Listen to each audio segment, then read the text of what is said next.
Whenever you're looking into situations like the one we're seeing play out right now in Ukraine, it helps to view it from the other side's perspective. This requires a good deal of empathy, putting yourself in someone else's shoes, that sort of thing. That doesn't mean you have to be compassionate towards the plight of the other side. It certainly doesn't mean you need to agree with their thoughts and feelings and motives and actions. But if you only look at things from one side, you'll never have the full picture. That's not always an easy feat, though. There are tons of cultural differences when dealing with geopolitics that outsiders will never fully comprehend. We can't assume that they have the same baseline moral or ethical standards that we do because they might not.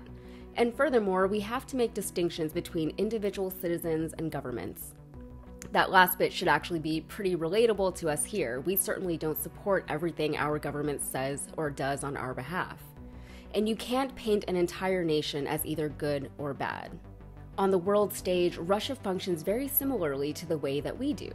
In many ways, not all, we're opposite sides of the same coin. And if you understand that, you kind of start to understand Russia a little bit better. Just like they're our boogeyman, we're kind of theirs too. Okay, so really quickly, let's talk about the Cuban Missile Crisis. During the Cold War, the US had nukes positioned in Turkey and Italy that pose a nuclear threat to Russia. So following the Bay of Pigs, Russia stuck its own nukes in Cuba, less than 500 miles south of Florida. Now, because of this and the threat it implied, the US and Russia worked for 6 tense days to find a diplomatic solution to the crisis, with the alternative being a full-on nuclear war. Thankfully, it never came to that because diplomacy very narrowly won out. The two governments were able to find a resolution that included both nations removing their nukes from the other's neighboring countries. Now, with that in mind, let's get to today's story. In December 2021, Putin said, "Are we deploying missiles near the US border? No, we are not. It is the United States that has come to our home with its missiles and is already standing at our doorstep." So, what is he talking about here? Well, as we discussed last week, Putin has demanded that NATO withdraw the troops they have stationed in Eastern Europe, specifically in those nations that were once a part of the Warsaw Pact. He's primarily concerned with Romania, Poland, and the Baltics, all of which border either Ukraine or Russia. Currently, the US has a military base in Romania and another in the town of Redzikowo, Poland. This town is just 100 miles away from Russian territory and about 100 miles from Moscow. Now, 800 miles is nothing. For reference, the state of Texas is 801 miles across west to east. You can just take the 10 until you hit Louisiana. Ever since President George W. Bush pulled out of an anti-ballistic treaty in Russia, Russia's been understandably tense about U.S. military operations.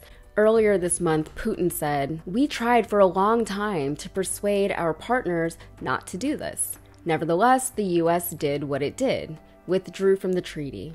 Now, anti-ballistic missile launchers are deployed in Romania and are being set up in Poland." In its defense, the U.S. has said that the bases are largely defensive rather than offensive, and that they're more aimed at Iran than Russia.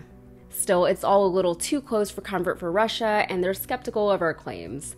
Trump actually undermined the U.S. claim himself when he said the U.S. missile defense systems would detect and destroy any missile launched against the United States, anywhere, anytime, any place. Another one of Putin's demands is that Ukraine specifically does not join NATO. It's not really in Russia's rights to make such a demand, but you can understand why he wouldn't want NATO any closer to him than it already is. This isn't the first time that U.S. military ambitions have created geopolitical tensions. Osama bin Laden, for example, was resentful of the fact that the U.S. had set up military bases in Saudi Arabia. That resentment was part of what led him to attack us. Furthermore, U.S. military bases are spread out across the entire globe in what some people call a form of modern-day imperialism. As of last year, it's been reported that we have approximately 750 military bases spread out across 80 countries.